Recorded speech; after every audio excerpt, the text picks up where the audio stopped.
Pemirsa Metro TV Lampung, di segmen kali ini kita akan membahas 3 multiplatform Lampung Pos lainnya, mulai dari lampos.co, lampungpos.id, serta Sai 100 FM. Dan saat ini sudah ada 5 berita trending topik di lampos.co. Yang pertama, Lampung Utara ajukan UMK 2023 sebesar 2.656.000. Diduga ada pengecoran penjualan BBM bersubsidi di SPBU Lampung Utara ludes dalam hitungan jam. Truk bermuatan tepung terguling di Tanjakan Tarahan, sopir tewas. Tunggak pajak Hotel Sahid dan parkir RS Cokro disegel. Hari penutupan catat 8 pendaftar Pilrek Universitas Lampung. Baik, ya. Bang Aan. Iya, kita trendingnya memang di UMK ya. Upah ini memang jadi pembicaraan hangat sekarang. Karena memang menjelang pergantian tahun, kemudian bagaimana perkembangan, apakah ada kenaikannya berapa gitu.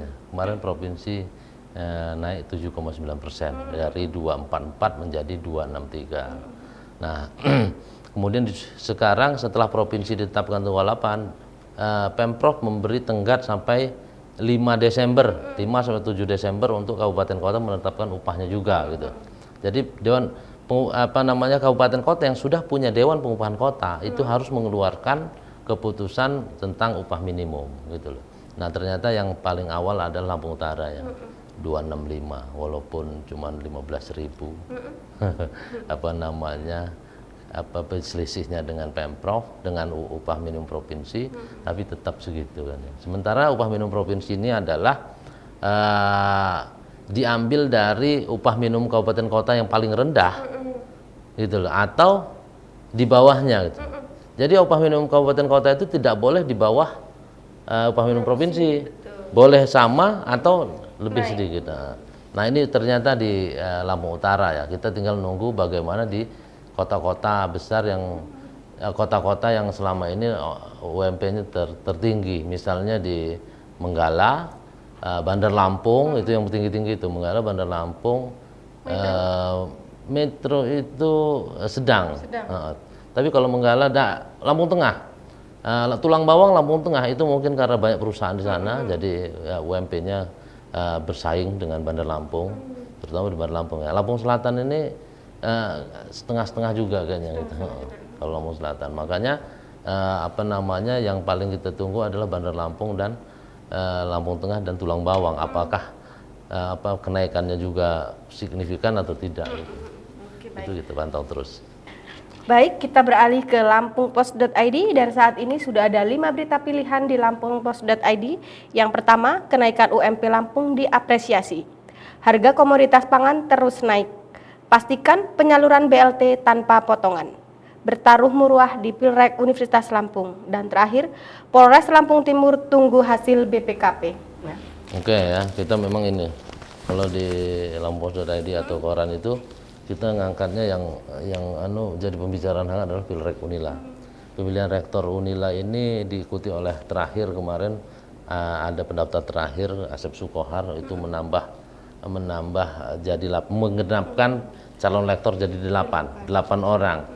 Nah, ini akhirnya mulai sekarang kita udah mulai pantau terus bagaimana perkembangan calon-calon rektor ini gitu ya, karena mereka sudah mendaftar.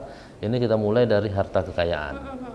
Cara kekayaannya tertinggi calon rektor paling tinggi adalah Asep Sukohar dengan 28 miliar. Ini hasil LHKPN, laporan ini ya, harta kekayaan pejabat ya dari KPK itu 28 miliar itu. Yang terendah itu adalah Profesor Hamzah, calon Profesor Hamzah. Dia justru minus 200 juta. Nah, minus 200 juta ini kita tidak tahu ya seperti apa dia kok hutang itu. Tapi itulah hasil laporan LHKPN dari tahun 2021. Nah, ini kita kupas tuntas supaya tergambar gitu loh. Kita harapannya bukannya tulisan kita diikuti oleh pemegang suara sih, terutama menteri yang 34%. Tapi minimal kita memberikan gambaran bagaimana rektor yang bakal terpilih nanti seperti ini. Nah, ya, kemudian di halaman depan juga ada masih penyaluran BLT ya. Kita pastikan penyaluran tanpa potongan. Ini karena di beberapa tempat sudah mulai ada penyimpangan. Misalnya kemarin kejadian di Sabah Balau apa namanya ada diarahkan untuk membeli di suatu apa namanya warung atau toko, dan itu sebenarnya nggak boleh gitu. Diarahkan itu tidak boleh. Masyarakat bebas kalau memang sudah dapat, masyarakat bebas. Hanya bisa dihimbau uang yang diterima itu digunakan sesuai dengan penggunaannya, yaitu membeli bahan pangan yang selama ini mereka kesulitan karena naik kan gitu. Nah itu ya. Kemudian ada lagi di halaman ragam itu nah ini kenaikan UMP ini diapresiasi nih. Ini pekerja yang mengapresiasi. Tapi Apindo memang sudah mengajukan banding ke Mahkamah Agung. Nah ini UMP Lampung diapresiasi. Ini memang disambut gembira, naiknya 7,9 ini persen luar biasa gitu loh. Makanya seperti itu. Nah ada lagi Polres Lampung Timur ini menunggu hasil BPKP. BPKP ini mungkin maksudnya jadi ganti rugi itu mungkin sudah keberatan ganti rugi sudah diajukan ke pengadilan gitu.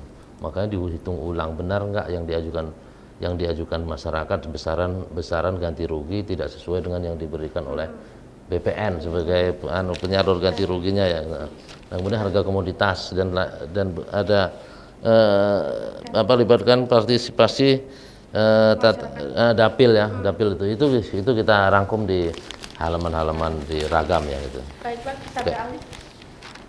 Pemirsa, saat ini sudah ada 5 berita trending topik di Sai 100 FM. Yang pertama, kabar gembira, Payung Teduh kembali bersatu dengan nama Parade Hujan. Ini yang bikin Angga Sasongko kepincut lagu Arman Maulana hingga jadi OS JJLP. 3. Ketidakpastian cinta di lagu terbaru Raisya. Isyana Saraswati terhormat bintangi film Petualangan Sirena 2. Kim Ji Woon dan Kim Hee Sun sedang pertimbangkan untuk bintangi drama Queen of Tears. Nah, apa yang menarik, Bang? Iya, ini kan ya ada grup grup band yang sudah lama sempat menghilang lah, bukan apa ya. Kalau kata orang sih kalau di saham itu melantai. Artinya dia udah mulai turun. Itu sekarang mereka mulai bergeliat lagi dengan nama yang baru gitu ya. Darinya Payung Teduh, oke, dia mungkin menghindari dari panasnya matahari. Sekarang jadi hujan, ya itu mereka mengambil tema-tema tentang alam ya, tentang hujan gitu, hujan. Nah itu jadi memang sudah saatnya bangkit para seniman-seniman Indonesia untuk kembali berkreasi. Pandemi sudah usai gitu. Ayo kita dibangkit lagi nih kreativitas kita gitu loh. Sekarang bukan hanya dengan banyak cara untuk mengeluarkan. Kalau dulu memang mengeluarkan harus satu album. Jadi ada salah seorang seniman bicara dengan seniman lain. Kalau dulu kita membuat ini harus keluar satu album. Sekarang tidak perlu lagi. Cukup dengan single rilis, kita rilis single di YouTube, selesai disiarkan ke YouTube. Nah gitu. Itu yang jadi apresiasi. Ayo seniman Indonesia bangkit lagi gitu. Oke, baik. Bang Ang, terima kasih sudah hadir di studio Metro TV Lampung. Pemirsa Metro TV Lampung, demikianlah tadi trending topik di multiplatform Lampung Pos. Jangan lupa untuk update informasinya dengan membaca Harian Umum Lampung Pos dan kunjungi websitenya di lampos.co, lampungpos.id, serta dengarkan Sai 100 FM dan kunjungi websitenya di sai100fm.id. Saya Nurjana bersama kru yang bertugas mengucapkan terima kasih dan sampai jumpa.